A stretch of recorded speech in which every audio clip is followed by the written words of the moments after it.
Robots Radio. Games, lore, stories, community. Just press play.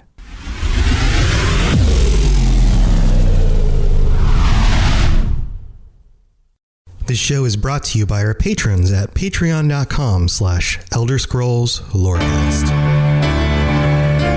Robots Radio presents The Elder Scrolls Lorecast.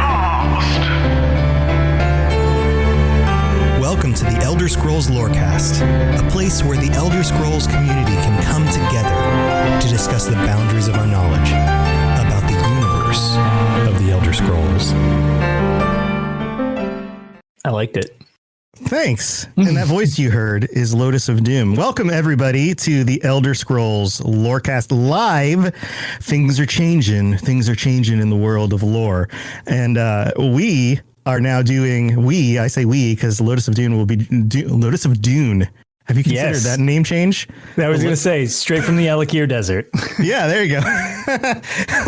We'll be, I was thinking the remakes of the Dune movies, and we're going to start doing a Dune Lorecast. Perfect.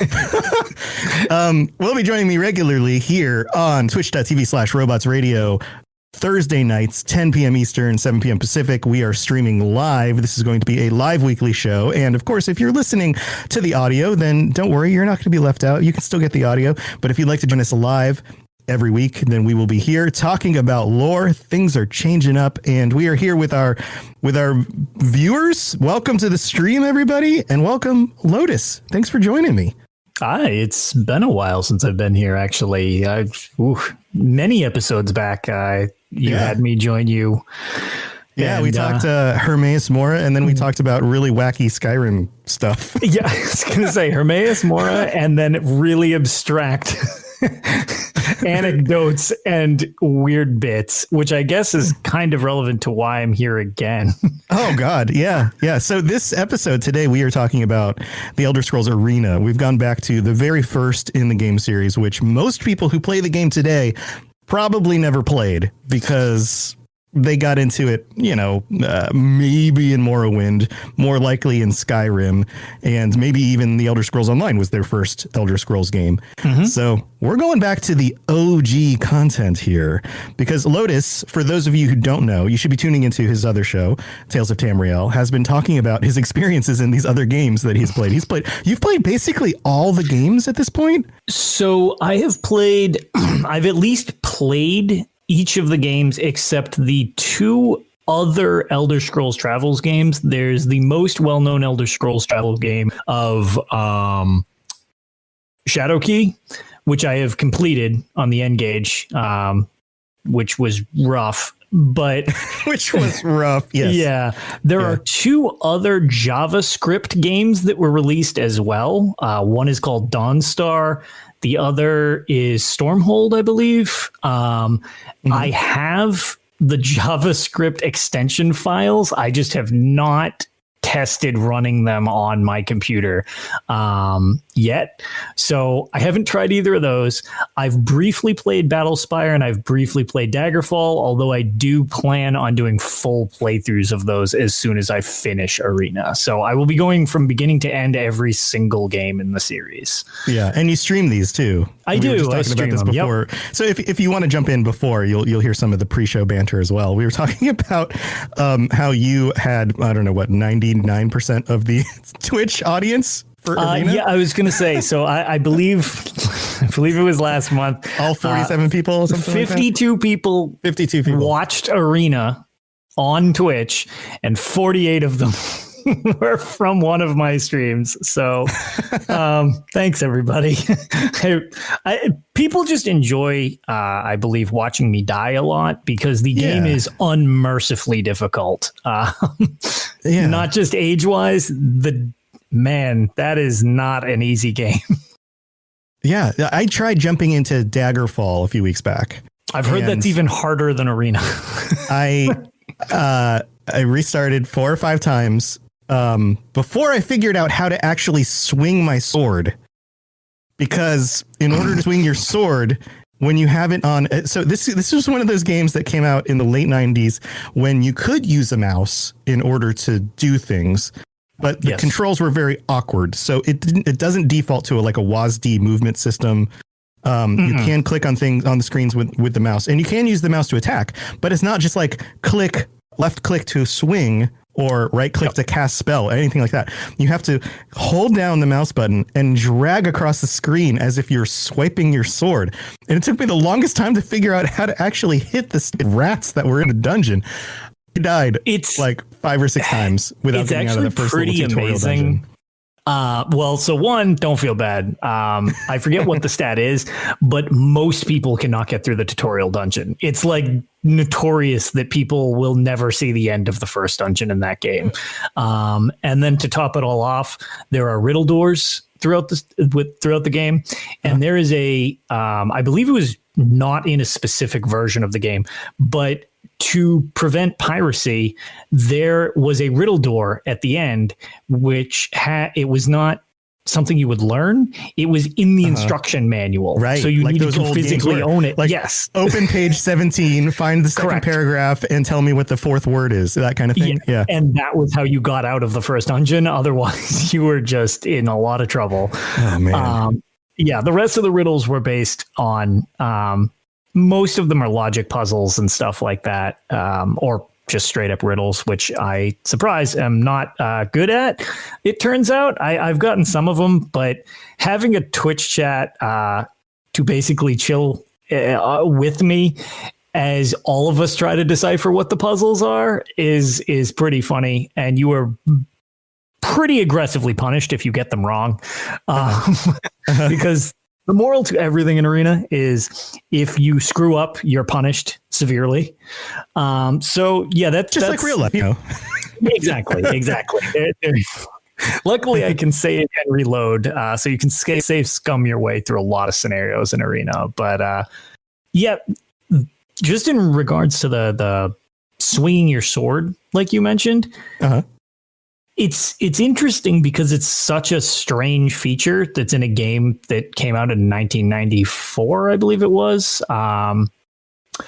So you can not only do you swing like left and right, like you can actually do vertical swings and you can do thrusts as well based on the direction you pull your mouse. And they do different things based on that. Like if you do a thrust, you do, I believe it's less damage, but a higher % chance of hitting. Whereas if you were to do left to right, it's like, okay, you do more damage, but your % chance to hit goes down. It can potentially glance off the armor rather than poking through it. That correct. Kind of thing. Yeah. Which is crazy to think about in a game that looks like Doom, the original game. Looks like Dookie. Yeah, it is rough. Yeah. So Sinalis in chat says, random guy on Reddit recently described Daggerfall dungeons as navigating someone's twisted intestines. I actually agree. It's not so fun after a while. Better by far with Unity still convoluted though. Running through intestines. Well, we're not here to talk necessarily about the mechanics of this. We're going to be talking about the lore of the Elder Scrolls Arena, the very first game. And one of the things that we've learned in studying the lore is that they started in a very generic place, and then by about Morrowind, the lore started to codify. It started to come together, and they took some of the names and places from the previous games and really worked out and fleshed out more of the the gods, the pantheons, the creatures, the realms, all, the different locations, the races, all of those things started to really come together by about Morrowind. So in order to kick us off on this episode, I have the introductory screens for the Elder Scrolls Arena. These are great. Here we go.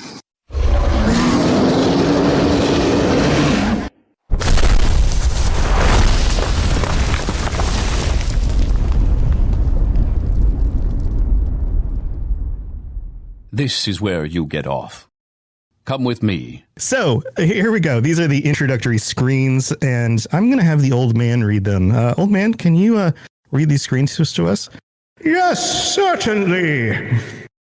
The first screen says, the best techniques are passed on by the survivors.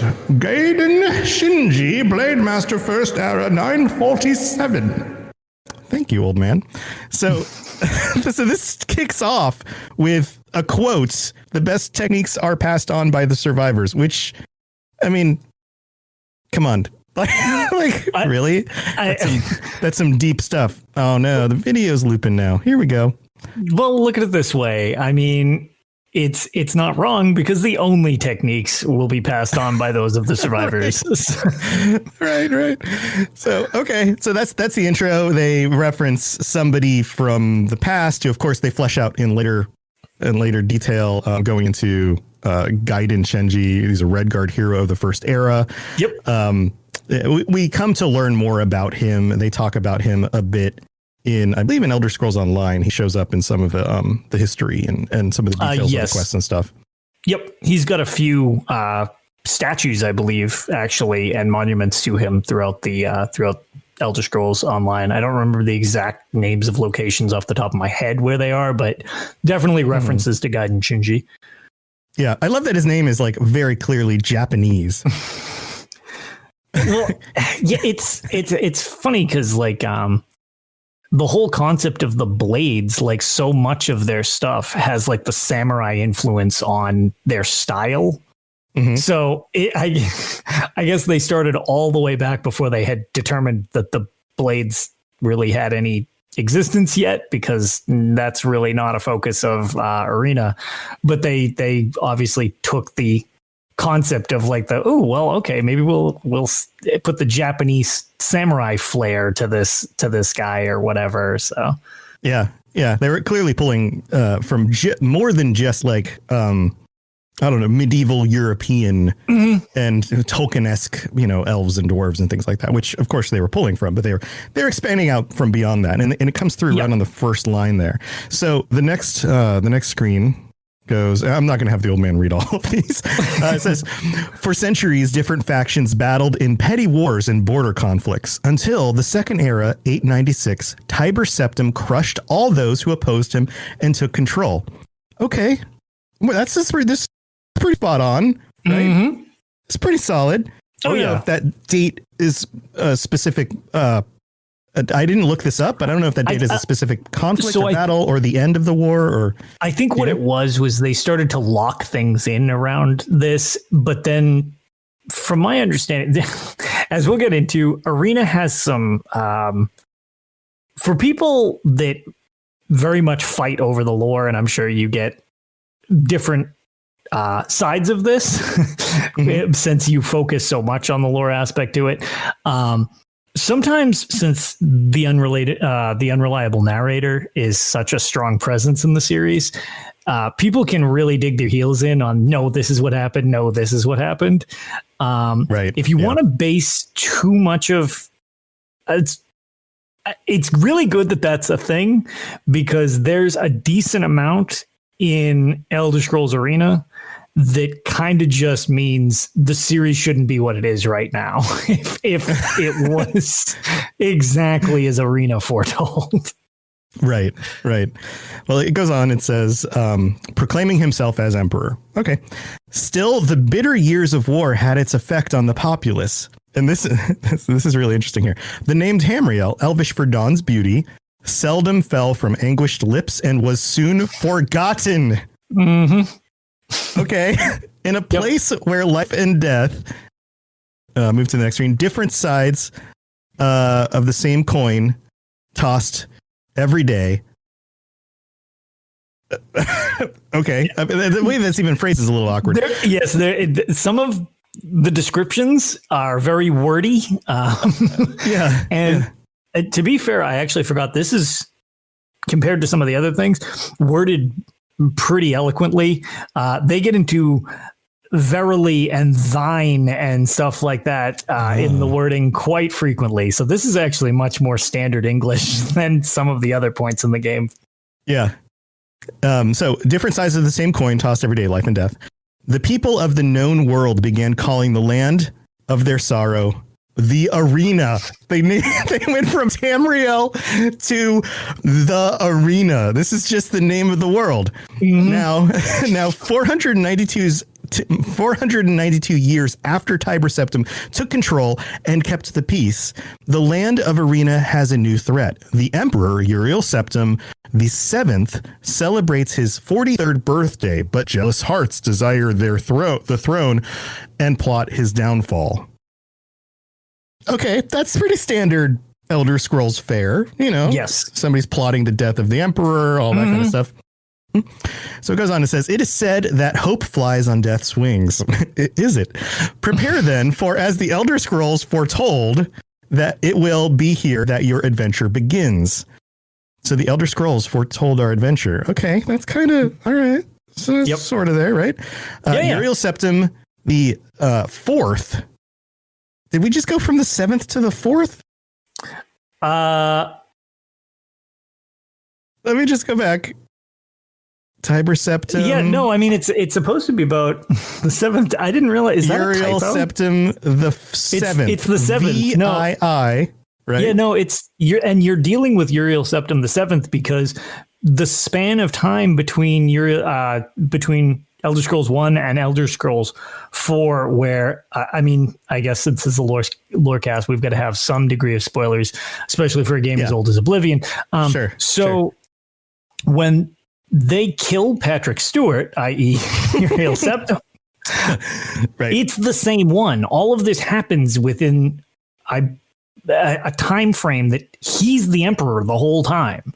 It's the same dude. So I'm not sure. I actually don't remember that specific screen suddenly switching him to the 4th. That's Uriel Septim 4th. So to Emperor of Tamriel stands with Jalin, leader of the Imperial Guards. Oh, okay. I actually guess I don't remember that. I think that's a typo. Yeah. Unless there's more to this statement on the next page that I'm not remembering, where they're making a reference to several more.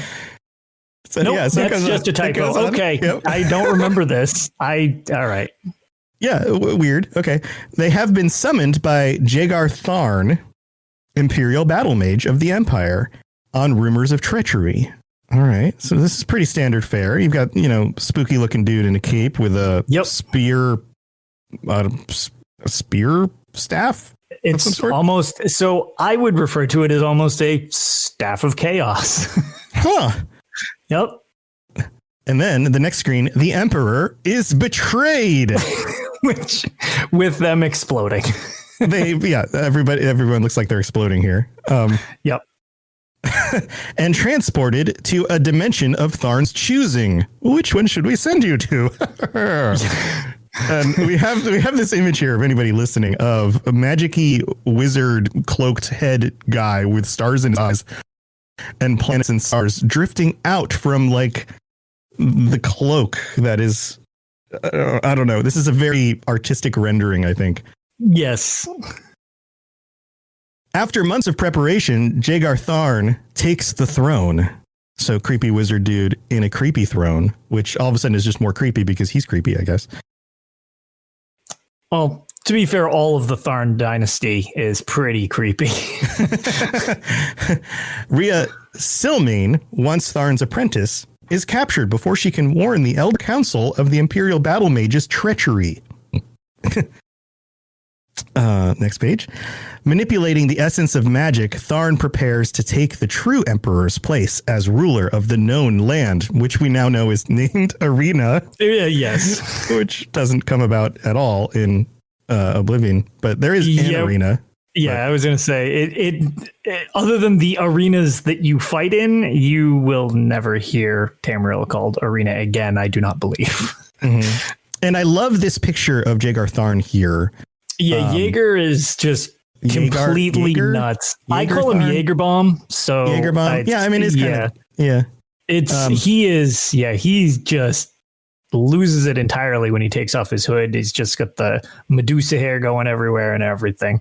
Mm-hmm, mm-hmm. And his staff is no longer a spear. It has like a kind of crystal at the top of it, and what looks like Uriel Septim's head. Yeah, I assume that's supposed to be an image of him when he sends him to the pocket realm of Oblivion, where he's basically held captive until you beat the game. Right. I so assume he can like talk to him through the little gem on his staff and just like taunt him or whatever. Like, you can't get away from me. I've captured you in a pocket oblivion realm and I can watch you poo. Exactly. Yeah. And that's what happens when you have 24-hour observation. Surveillance. Yeah. That's rough. It moves to the next screen, and we get a really cool character on this one. The Imperial Wizard wastes no time in gathering his servants.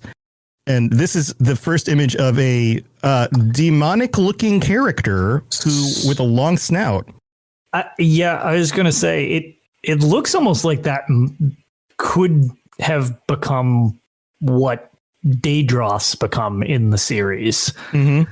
It's just like an early version of it. But there is also like this fire dragon thing in the game too. So I think it's actually that creature. But I'm just curious because it looks like it has the torso of a man. It looks like it has like Arnold Schwarzenegger body and then like dragon snout / demonic head. A relatively high level enemy, but it is basically a walking.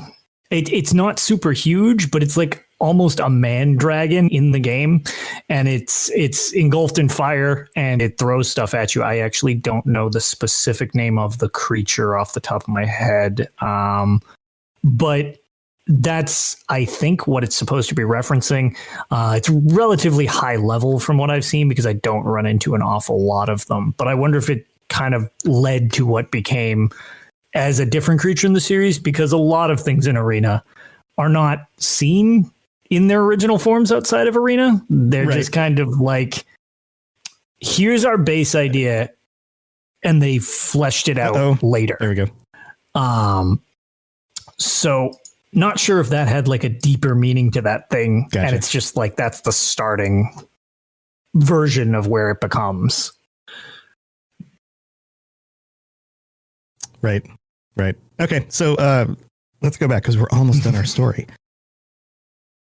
And turning them into twisted counterparts of the Imperial's Guard, or Emperor's Guard. So we have what looks like a person, a naked person, writhing in pain as they're being turned into a demonic-looking creature with a tail and a snout, which is probably based on the creature on the previous page. Yep. And that's it. That is your intro. That's the intro. And then what happens? Do you most start out as a prisoner? The series started with the concept of you being a prisoner. You are thrown into the Imperial City prison right out the gate for being where you should not be. And what's the lady who was zapped? What is her name? So something. She comes to you in a vision and tells you, thank you, Rhea. Rhea. She comes to you in a vision. Mm-hmm. If you have the CD-ROM version of the game, it's actually a voiceover FMV, which is stunning, I assure you. Yes. Amazing. And she gives you your mission directive, which is vague, and you're basically left in this prison by yourself. But the idea is the plot is revealed to you in basically the same manner that we just read the individual slides from. And in order to free the Emperor, you need to go and collect the 8 pieces of the Staff of Chaos that Jägerbaum was holding. Well, he separated them and scattered them across Tamriel. And your goal is to get out of prison and then go to the different provinces. You've got to go to one is in High Rock, one is in Morrowind, one is in Black Marsh, one is in elsewhere. And you have to go from place to place and find each of the pieces of the Staff of Chaos to create it and get into that realm to free the Emperor. Okay, so here we have, I'm going to share my screen here. This is, you guys should probably, it's looking funny. It's not, there we go. Can you see that in the stream? There we go. It's a little off center, but there she is. Huh. It won't show it. It's blocked. It's like Discord is like, sorry, you can't actually see this content. Maybe. Nope, it won't do it. It won't transmit it. Thanks, Discord. Well, all right then. Too many spoilers in one place. Too many spoilers. Well, I thought I'd be cool and pull it up on the screen, but clearly Discord will not let me stream the video from that. But anyway, you get a sense of her voice, and she looks like this head in the clouds, this ethereal magic head lady. Yes. Lady head. If you picture like a really cheesy angel, like floating in the heavens. Right, with a hairstyle from the mid-90s. Yeah. Correct. Which is super on brand. So that is pretty much it. Her perm is blowing in the breeze, and she gives you your mission directive. She's looking fierce and yet heavenly. Yes. Yep. So that's how it starts out. Now, you've been playing this for a while, and when I pitched the idea for this episode for you, I was like, you know what?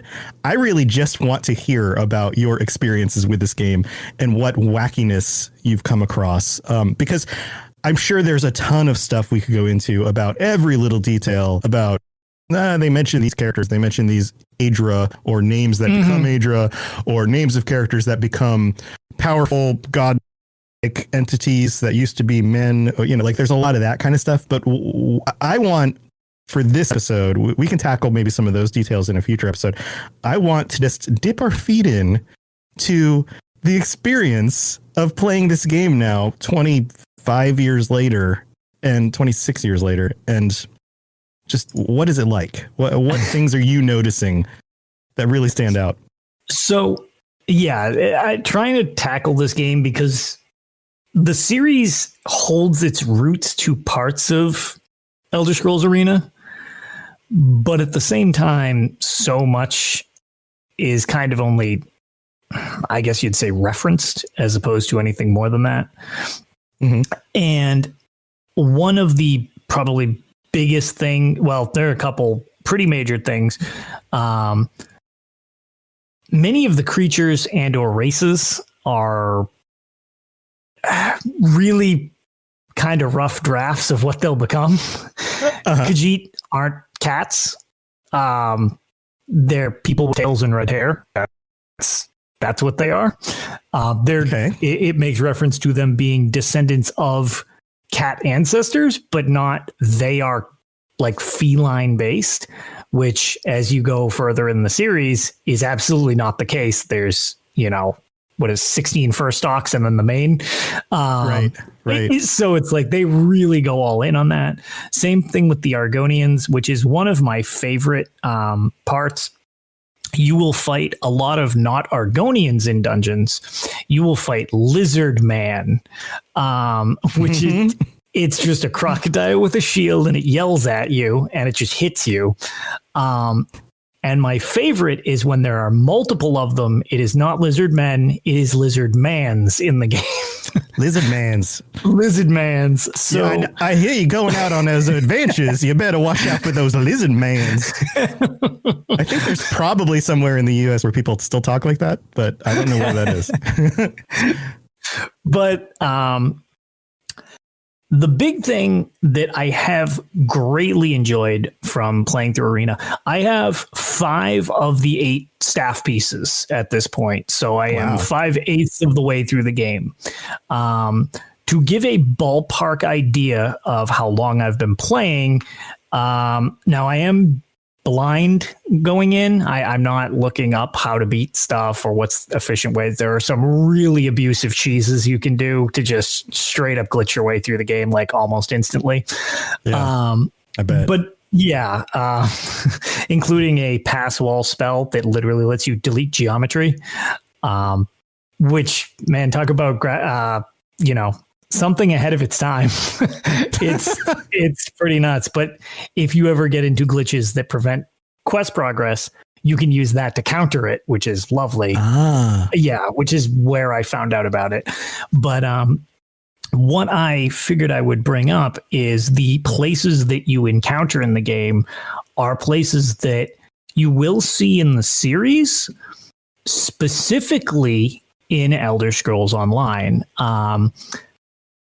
you will attend Fang Lair, which is a dungeon in Elder Scrolls Online. You will go to Selene's Web, which is another dungeon. Probably it's one of the most recent ones that I've done, and also was one of the more shocking things that I saw was to anybody who plays Elder Scrolls Online. So this is a little Elder Scrolls Online specific. Last year, currently we're in the season, we're in the Dark Heart of Skyrim season, which is the year of, how they release content now. Last year was the year of the dragon, where we went to Elsewhere for the first time in Elder Scrolls Online fully. And you got the really cool cinematic of Abner Tharn. All comes back to the Tharns. He combines the Wrathstone to open the halls of Colossus and release the dragons. To find the staff piece in Elsewhere, you have to find an ancient tablet, bring it to the Mages Guild, have them decipher it, go to the halls of Colossus, and instead of dragons, you get a staff piece this time.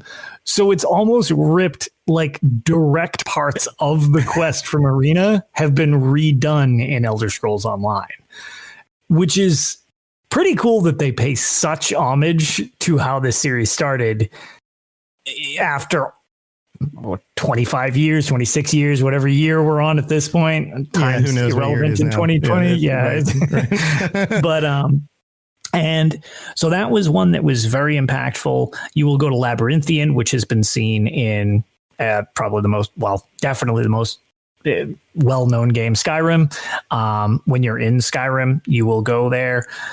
You also get to go to Labyrinthian and Arena. And the last thing that I tackled was I needed to go to the Temple of the Mad God, who they never name as Shirigorath. It's just the Mad God. And he has banners that, the best we could decipher, because the graphics are rough, look like three faces, one to the left, one to the right, and one facing in the middle, which looks exactly like the Wabbajack from the games down the line. So it looks like there was some idea to that being a thing, and it just hadn't been fully fleshed out yet. But after that, you go to the Crystal Tower, which is another very impactful thing throughout the series. That is a very important very important. Yes. And the thing about the Crystal Tower, without going, overly in depth on everything, the thing about the Crystal Tower is all of the dungeons, the way they're laid out, just because of structure, is you go into them and then you go down a level, a corresponding amount of levels till you get to the level that has your quest item. This one is inverted, so you're actually going up. And this wouldn't seem right, which you wouldn't think would make much of a difference. And all of this is obviously relevant to the time that this game came out. Going up a tower nowadays is like, obviously anybody can do that. But even the markers on the map, which is how you find your way around, you always look for, you come in through the green marker, you look for the blue marker. Well, that was the first one where you come in through the blue marker and you have to find the green marker to get out. And that's weird. Where I realized, I'm going up. I'm not going down. It's actually a tower. But in that tower, I'm not entirely sure why. It apparently becomes Christmas in the middle of that tower. Wait, what? What do you mean? So you start and it looks like a mage's tower. It's just like, there's cobblestone walls and there's, images on the walls. And when you go up, all of a sudden it's snowing indoors and there's like trees made out of skulls, but they're covered in snow. And I'm like, well, this is kind of weird. And then when you go up another level, it all of a sudden becomes like a dungeon layout. And then you go up again and it's another level of Christmas. And I'm like, I don't understand where they're going with this, but it was pretty memorable, at least while scaling through that tower. It was just very strange. So somebody in the staff meeting designing this was like, hey guys, I've got this really cool idea. What if we turn a dungeon upside down? What do you get? you get a tower. And what would be really even more cool than a tower? Christmas. Yep. And they're like, Sky what? ice. You know, like it's you go up in the air, it's going to be cold. So there'd be like snow, like every other level of the tower and skull trees. Cool. All right, Jimmy. Exactly. You get to design that level. All right. But yeah, so that's those are like the major places that I've tackled. Like I said in the first, 5/8 of the game. One thing that is, I guess, one other note to the series that I didn't realize this until very recently, but they changed. I mean, there's been subtle changes along the way for a lot of different things, but it was something that I actually didn't realize until I did the Crystal Tower quest and the Temple of the Mad God. Was those are located in Somerset. They're on the Somerset Isles. So you travel there, and 2 years ago we had the Somerset Isles expansion in Elder Scrolls Online. The name has changed how it's written. It is now Somerset, as in summer and set. Very straightforward. It's like, okay, it's like the setting of summer. Right. It is not spelt that way in Arena. It is Sumurset. So the literal way it's Somerset, I guess. Somerset. And I didn't notice it until somebody pointed out on stream. They were like, hey, it's typoed. And then I realized it's not typoed. It's everywhere. I was like, oh, they changed the way this is just straight up written. I was like, oh, so like elsewhere being a word that's familiar, but spelled weird. But spelled weird. Well, Somerset had its own thing. And it seems like they might have kind of thrown out that weird spelling for the sake of being weird. With that one, which is kind of interesting because there's just so many things gleaned from the old, but then twisted just so slightly into what we get now. So it's like, as strange and foreign as Elder Scrolls Arena is, it like you can absolutely see the groundwork of the series in so much stuff. And they really, really, they stick to it in this series. ESO has gotten a lot of grief for breaking lore and stuff like that. And that doesn't really bother me too much. When there's like discrepancies in what's where and what should be where when it's there. But they obviously look at the old material before they design the new material. And then you change what you need to change or whatever going forward. Right. But yeah, if you can struggle to learn the old gameplay, or theoretically you could just watch me suffer through it, which seems to be what I've been told is a lot of people's approach. It seems very enjoyable. A lot of people seem to enjoy it. I die a lot because it is rough. It's worth seeing where the series started compared to where it's ended up to this day. So yeah. Very cool stuff. So I have here a list of the quests. Yes. And many of these names you will find familiar. So the first one starts out Escape the Prison, because he started as a prisoner. Yep. Then you go to Fang Lair, which you're going to be familiar with if you play ESO. Labyrinthian, Elden Grove, The Halls of Colossus, Crystal Tower, Crypt of Hearts, which is my next destination. Yep. Recover the 6 piece of the Staff of Chaos from this graveyard. Ooh. Crypt of Hearts was also in Shadow Key as well. It is the final dungeon of the game. And it's kind of interesting because there's a Crypt of Hearts level in Shadow Key. They're labeled like Crypt of Hearts 1, Crypt of Hearts 2 if there's a second floor, and Crypt of Hearts 3 if there's a third floor. That's what I'm alluding to, which is just funny because in Elder Scrolls Online there's a Crypt of Hearts 1 and a Crypt of Hearts 2 because they're two parts of the same dungeon.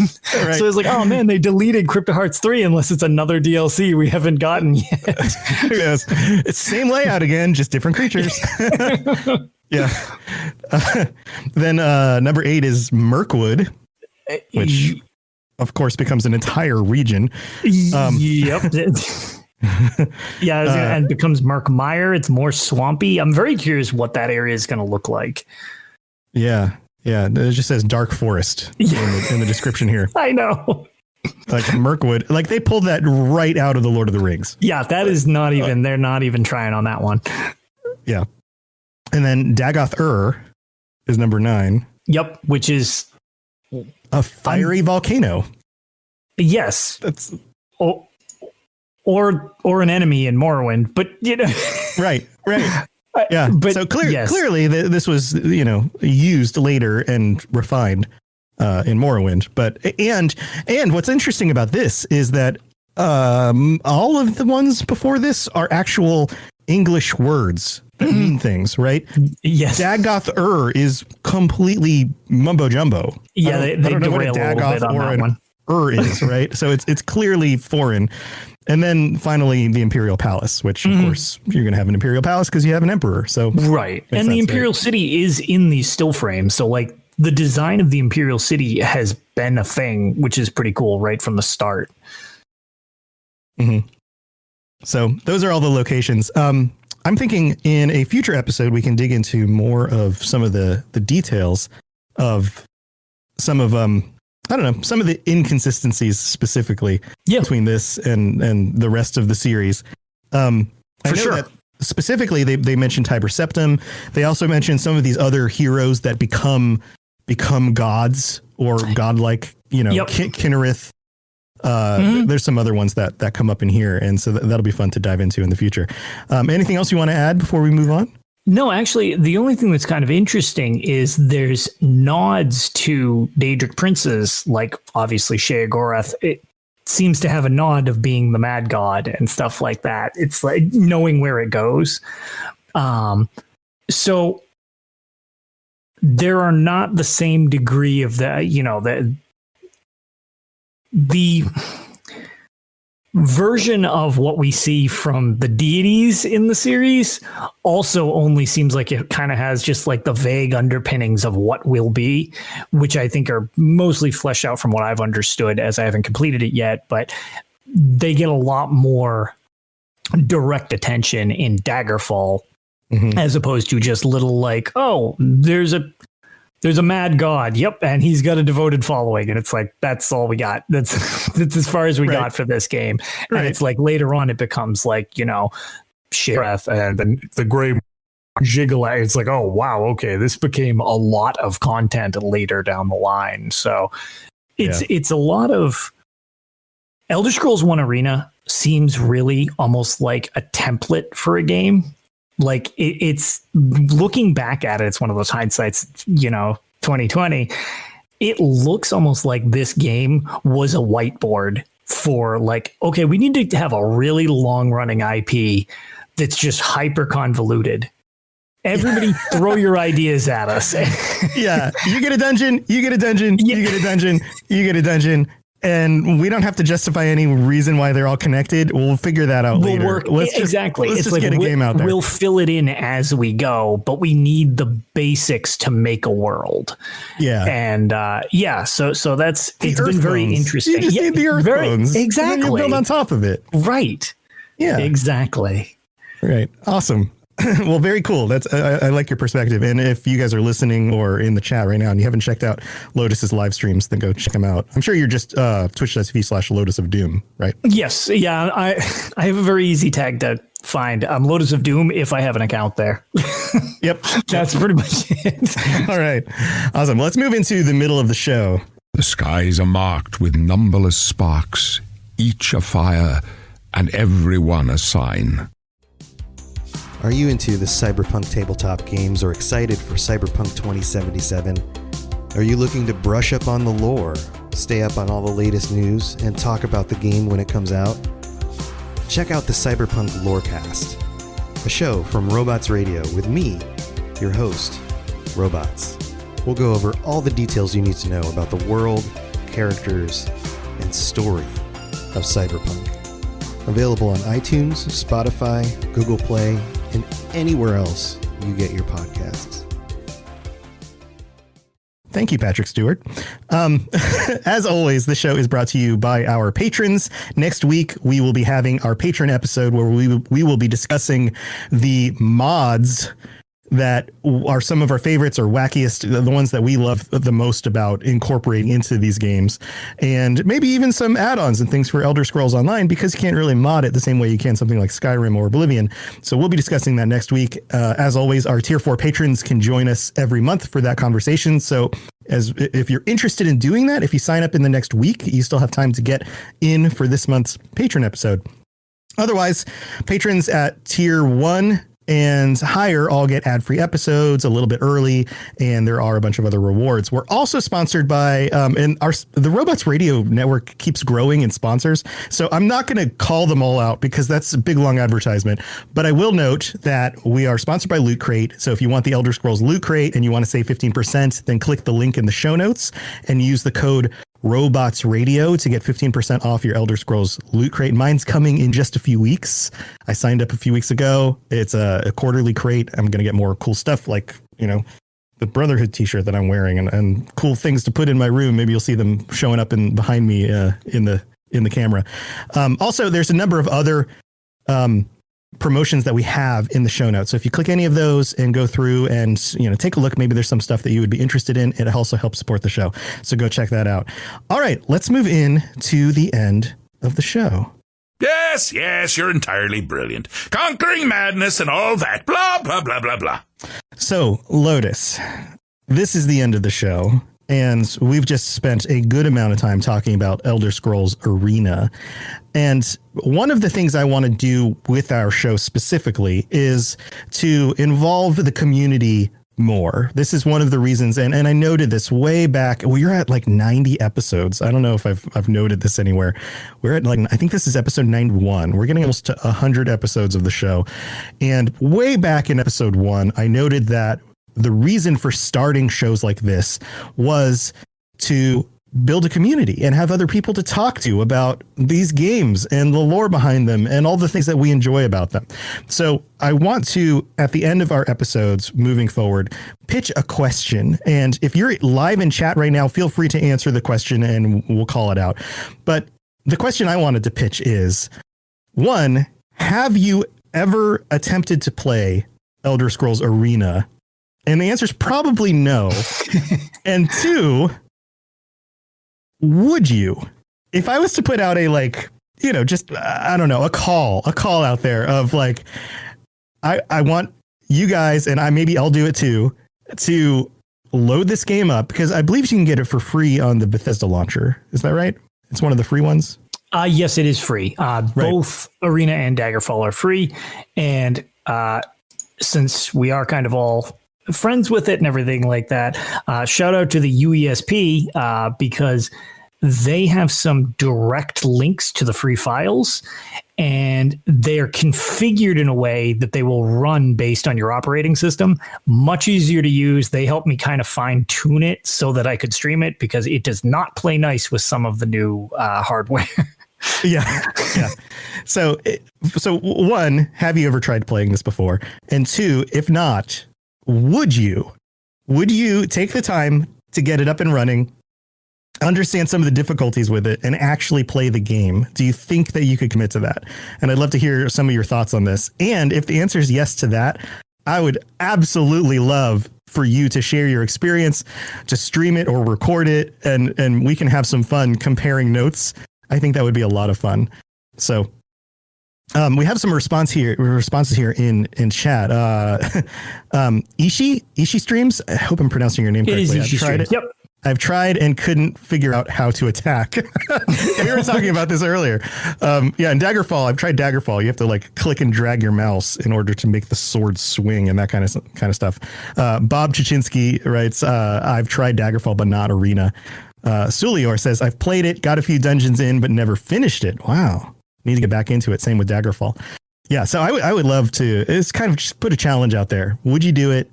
And if you would, what is your experience, at least with the first, say hour or 2 of playing, if you get it to load up and start? So that's my question/challenge for the week. Lotus, do you have any questions that you want to pitch to the community? So I would say if you do, for this would pretty much be to anybody that does decide to give this a shot, how far do you get before you kind of become either this is too much, I can understand what this is going for, because I'm not going to lie, it took a while for me to adjust to it. It's taken me a while for me to adjust to any of the older games, but it's definitely doable. So if you do decide to try it, give it an honest effort and tell us how far you got in it before it was like, no, I think I'm good. Because notoriously, like I made reference to, the first dungeon is unbelievably difficult, specifically to the degree that, again, I don't want to throw them under the bus, but when I was at PAX East and Bethesda Game Days, Pete Hines actually made reference to the fact that he struggled to get out of the first dungeon when he started working at Bethesda to get a basis in the series, and was like, this is horrifically hard. Awesome. And I feel like he said he actually quit before he beat it. I don't remember exactly. So yeah, but I just remember when he was talking to me and I had brought it up, he was just like, yeah, he's like, it is a jarring experience to play Arena after all the advancements that they've seen in the series. Right. It also gives you kind of a different perspective on the newer games. You know, like when you're struggling to figure out how to swing a sword or get through a dungeon, and then you're complaining about like lag in ESO. It's like, these are two very different scales of like, these are problems, right?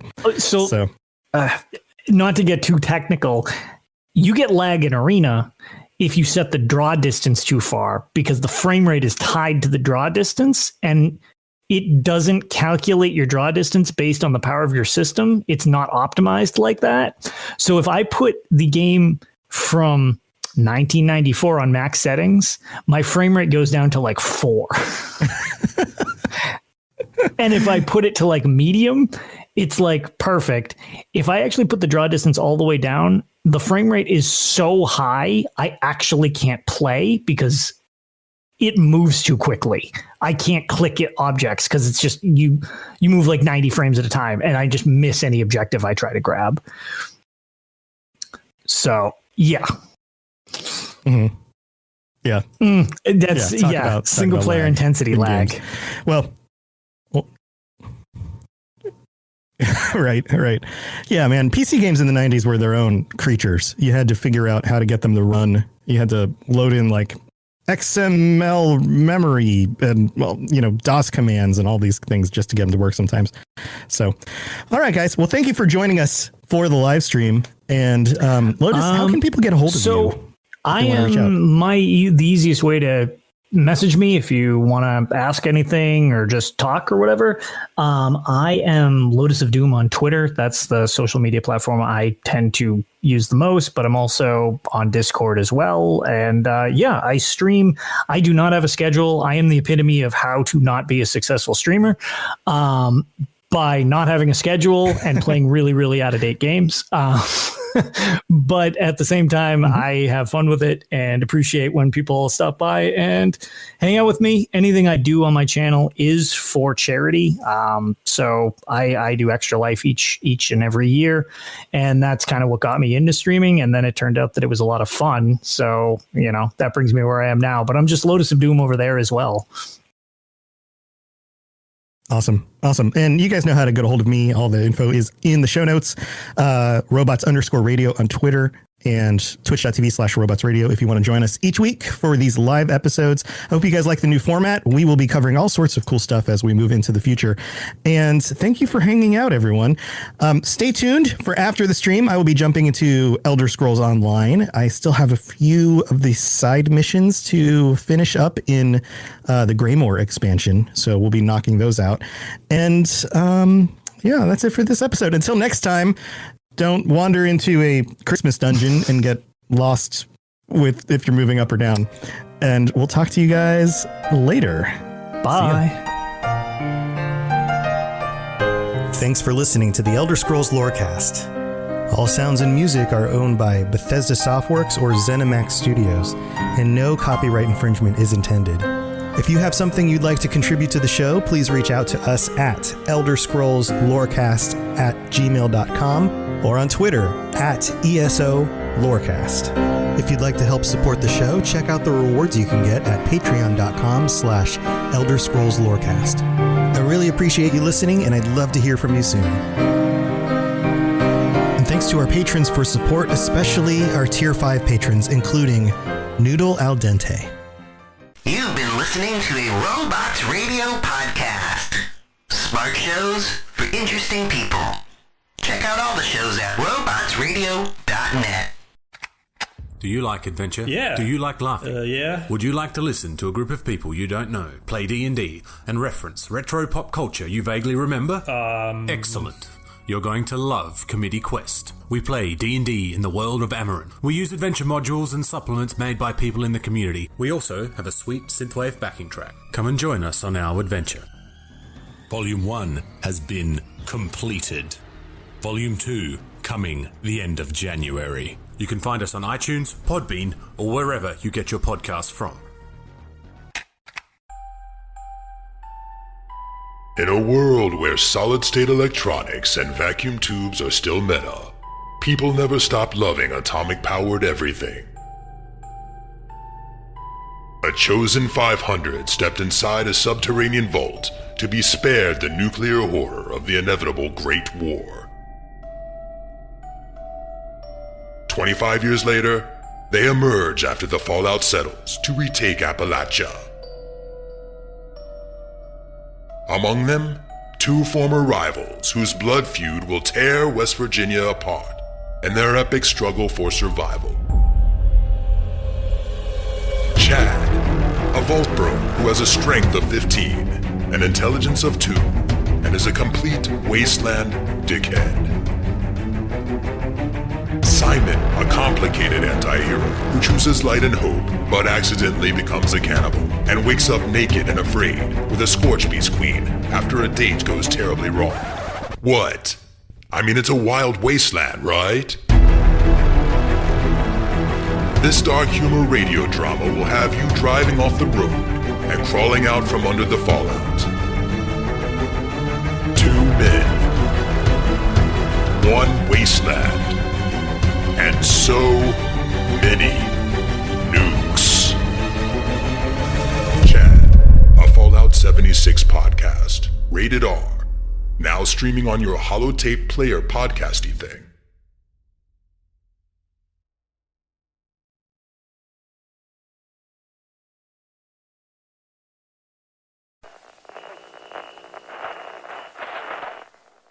Hey, all you wannabe raiders out there, it's your bestest girl Rose coming at ya from top of the world. Now, it's time for your local traffic and weather. Well, looks like almost everyone's still dead, so traffic is at a standstill. And now a word from our sponsor, because they're totally not bribing me with massive amounts of chems or anything. Seems as the stuffed shirts are back at the White Springs playing games with that total loser Lotus. But hey, if that's your thing, whatever. So if all you squares wanted to hear more totally sort of, but maybe not boring stories about rebuilding Appalachia and being all goody two-shoes, definitely not raiders, check out this thing they call a podcast. The Lotus Files. Whatever that's supposed to be. On Spotify, iTunes, and wherever else you listen to those things. Double ugh. They are not paying me enough for this. Till later, this